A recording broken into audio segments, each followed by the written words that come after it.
PLE, principle of superposition of waves. Principle of superposition of waves. Principal of superposition of waves को discuss करते हैं तो पहले इसका थोड़ा सा स्टेटमेंट लिख लेते हैं कि क्या कहता है। when two or more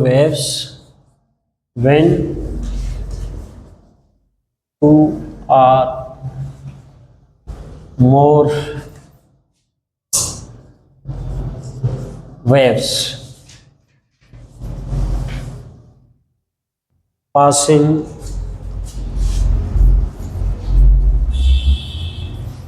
through same region at same time,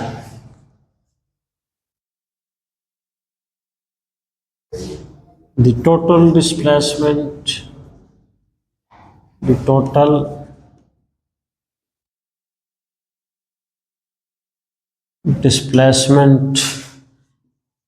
at the point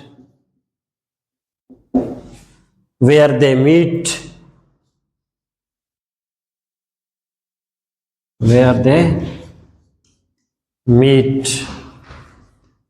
is equal to the vector sum of individual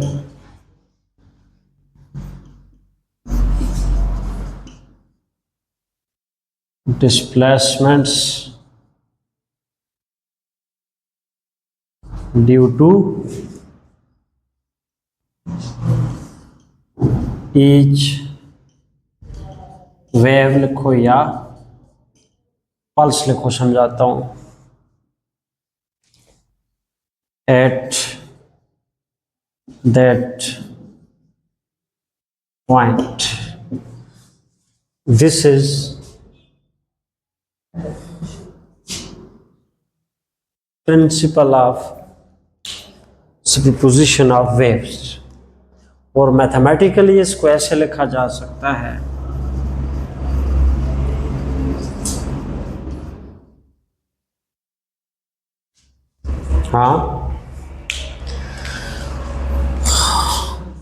y is equal to y1 plus y2 plus y3 plus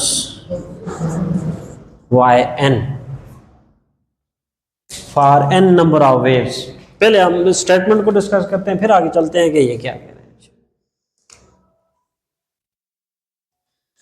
अभी हमने कहा कि when two or more waves passing through same region at same time। look, यहां पर हम क्या कर लेते हैं, एक पॉइंट मार्क कर लेते हैं।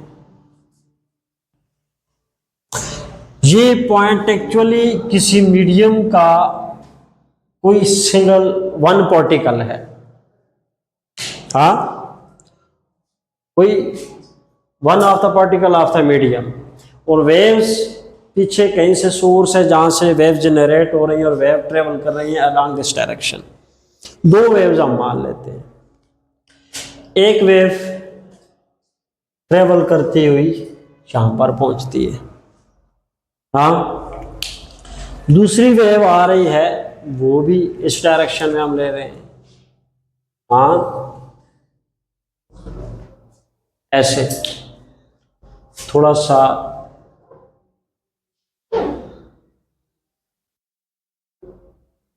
फर्क क्या हुआ ये समझाता हूं मैं। ऐसे क्रस्ट के साथ ही आना चाहिए ना, तब जाके बात बनती है। अब ये पार्टिकल फर्ज करें शुरू में रेस्ट पोजीशन पर था, यानी इक्विलिब्रियम पोजीशन पर। ये इसका इक्विलिब्रियम पोजीशन है इस पार्टिकल का, ये वाला। अब जिस वेव को हमने रेड कलर से मार्क किया हुआ है वो इक्विलिब्रियम पोजीशन हम पीछे भी लेके आ जाते हैं पार्टिकल का, ये इक्विलिब्रियम पोजीशन।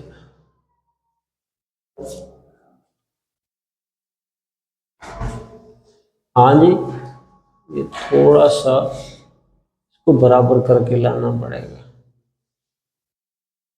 हाँ ऐसे, ठीक है। अब देखें, जो रेड कलर की वेव है इसका एम्पलीट्यूड हम ले लेते हैं, ये let it is first wave, और इसका एम्पलीट्यूड आ जाता है y, और जो ब्लैक से मार्क की हुई है इसका एम्पलीट्यूड आ जाता है ब्लैक y से, y, दो y ऐड होकर चलते हैं। अब जो रेड कलर से मार्क की हुई वेव है इसके पास अकॉर्डिंग टू इट्स एम्पलीट्यूड इसकी एनर्जी है। देखो हमने पढ़ा हुआ है intensity directly proportional to the square root of square of amplitude. तो आई जितना इंटेंसिटी होता है उतनी ही एनर्जी होता है। Energy directly depend upon the intensity directly depend upon energy. तो इसका एम्पलीट्यूड जितना ज्यादा एम्पलीट्यूड उतनी ज्यादा एनर्जी। तो इसके पास एनर्जी है, दूसरी वेव के पास भी एनर्जी है। ये दोनों वेव एट अ टाइम इस पॉइंट के ऊपर क्या कर रही हैं, यानी इस पॉइंट को हम क्या मान लेते हैं, एक रीजन मान लेते हैं। when two or more waves passing through same region, चाहिए जी, एट द सेम टाइम, दोनों एक ही वक्त में गुजरेंगी। तो इस जगह पर जहां ये मिल रही हैं, इस जगह पर इनकी एनर्जी क्या हो जाएगी, एड अप हो जाएगी। जब इनकी एनर्जी एड अप हो जाएगी तो तब इस जगह पर ये जो पॉइंट है ये दोनों वेव्स की एनर्जी को गेन करेगा। दोनों वेव्स की एनर्जी सप्लाई हो जाएंगी इस पॉइंट को, और ये पार्टिकल दोनों के एम्पलीट्यूड के डबल डिस्प्लेसमेंट तक ही हो जाएगा। यानी इसका इस पार्टिकल का डिस्प्लेसमेंट इतना हो जाएगा, ये इतना एक की वजह से और इतना दूसरी की वजह से। समझ आई ये बात? तो ये जो एम्पलीट्यूड आपको मिल रहा है दैट इज y। ये y कितना हो जाएगा, y is equal to y1 plus y2। But keep it in mind vector sum हम ले रहे हैं। अब फिर से आते हैं कि when two or more wave passing through the same region, same point के ऊपर at same time, the total displacement at the point, ठीक है, at the point where they meet, जिस पॉइंट के ऊपर ये मिलेंगी उस पॉइंट के ऊपर जो टोटल डिस्प्लेसमेंट है वो किसकी इक्वल है, sum of individual displacement due to the each wave. अब ये जरूरी नहीं है कि अभी हमने दोनों वेव्स को किस डायरेक्शन में लिया है, सेम डायरेक्शन में लिया है। आपके पास ये अपोजिट डायरेक्शन में भी तो आ सकती है। ऐसे आप सपोज कर लें कि एक ये मेन पोजीशन मान लें आप, इधर से एक क्या आ रहा है जी, लेट क्रस्ट की शक्ल में, दैट इज अ पल्स, इस डायरेक्शन में आ रहा है। इधर से एक पल्स आ रहा है, यानी क्रस्ट अपोजिट डायरेक्शन में ट्रेवल करते हुए। अब क्या होगा, इसका एम्पलीट्यूड आ जाता है y1 और इसका एम्पलीट्यूड आ जाता है y2। अब ये दोनों वेव जब इस पॉइंट पर पहुंचेंगी, इस पॉइंट पर, हाँ, ये जो मीडियम है ये क्या है, सेम मीडियम, एक ही मीडियम में ट्रेवल कर रहे हैं। अब जब ये दोनों वेव इस जगह पर एक दूसरे से मिलेंगी, इस जगह पर इनका एम्पलीट्यूड, आपको बात समझ आ रही है? जब इंडिविजुअल थी ये था, अब जब ये पास आउट हो जाएंगे, यहां पर ये दोनों क्या हुई, मिली, मिलने के बाद, हाँ मिलने के बाद ये वाला कहां चला जाएगा, यहां पर, और वो वाला यहां पर। तो ये अपने ओरिजिनल एनर्जी एम्पलीट्यूड के साथ ये अपनी ही डायरेक्शन में ट्रेवल करेंगी आफ्टर क्रॉसिंग ईच अदर। और जो पार्टिकल है वो, क्योंकि जब वेव जहां पहुंची तो पार्टिकल को जो एनर्जी दी, पार्टिकल यहां से यहां ट्रेवल हो जाता है। ये था यहां but reaches up to here. तो अगर हमारे पास ये हमने दो वेव्स ली हैं, अगर n नंबर ऑफ वेव्स हो, n नंबर ऑफ वेव्स यहां से गुजरे, इस रीजन से, इस पॉइंट से गुजरे, तो एक वेव का एम्पलीट्यूड क्या होगा, y1, दूसरी का y2 होगा। अगर n number of waves oscillate करें इस पार्टिकल्स को, तो टोटल डिस्प्लेसमेंट क्या आ जाएगा, सबके एम्पलीट्यूड के ऐड करेंगे। समझ आइए बात। तो तब उसके अकॉर्डिंग हम कहते हैं कि अगर हमारे पास n नंबर ऑफ वेव्स एक पार्टिकल को साइमल्टेनियसली क्या करती है, साइमल्टेनियसली वर्ड हम लिख रहे हैं। ऐसा नहीं है कि आप कहें कि एक वेव आई, पहले उसने पार्टिकल को ऑसिलेट किया, वो गुजर गई, फिर दूसरी वेव आई, उसने पार्टिकल को ऑसिलेट किया, वो चली गई।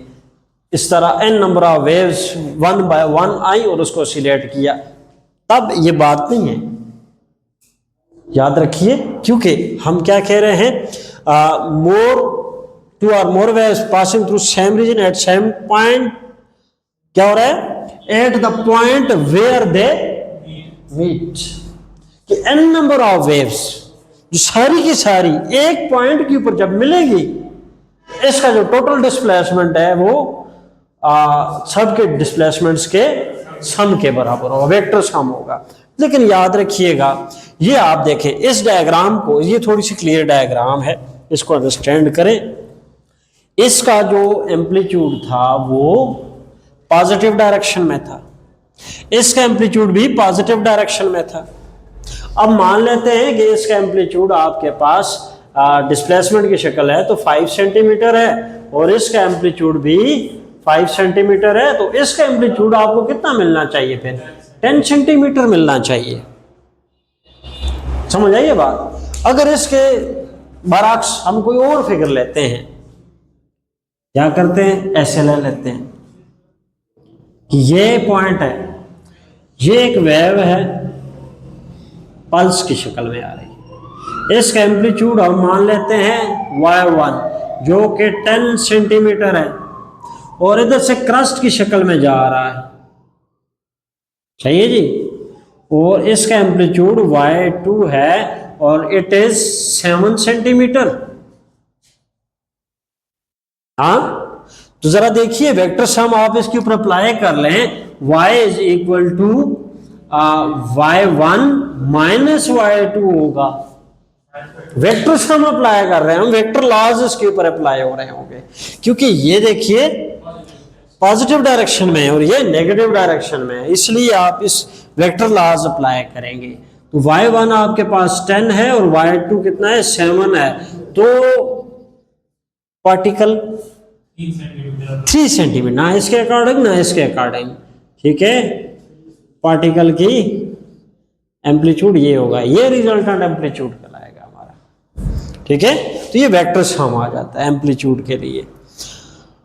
समझ आ गई बात। अब देखिए ये principal of superposition of waves जो है, इसके हम 3 केसेस डिफरेंट डिस्कस करेंगे। उनमें से एक केस आपका आता है interference of waves based upon principle of superpositions, beats based upon principle of superpositions, stationary waves based upon principle of superposition. अब तीनों में क्या हो रहा है, इंटरफेरेंस में भी क्या होता है, प्रिंसिपल सुपरपोजिशन क्या होता है, superposition mean wave combination of waves. जब दो वेव्स मिलती हैं, अब इनकी कुछ कंडीशंस है, थोड़ा थोड़ा फर्क है कि अगर हम मान लेते हैं, पहला केस अगर आप लेते हो, फर्स्ट केस, कि आपके पास लेट कितनी वेव्स हैं, 2 वेव्स हैं, 2 वेव्स हैं, और इनकी frequency f1 is equal to f2, दोनों की फ्रीक्वेंसी क्या है, सेम है, और डायरेक्शन भी कैसी है, सेम है। Two waves with same frequency travelling along same direction, तो जो फिनोमेना प्रोड्यूस होगा दैट इज इंटरफेरेंस। क्या होगा, दैट इज इंटरफेरेंस। और आपके पास दूसरी बात जो आती है कि टू वेव्स हैं, हाँ, F1 not equal to F2, लेकिन this difference is very small. क्या होना चाहिए, वेरी स्मॉल होना चाहिए, डायरेक्शन क्या हो, सेम हो। तो फिर क्या चीज प्रोड्यूस होती है, बीट्स प्रोड्यूस होते हैं। क्या होते हैं, बीट्स प्रोड्यूस होते हैं। अब अगर आपके पास टू वेव्स ही हैं, टू वेव्स, हाँ, two waves with same frequency F1 is equal to F2, direction क्या हो जाती है, अपोजिट हो जाती है। हाँ, तो फिर क्या प्रोड्यूस होता है जी, स्टेशनरी वेव्स प्रोड्यूस होती हैं, स्टैंडिंग वेव्स। कौन सी वेव्स प्रोड्यूस होंगी, स्टैंडिंग वेव्स।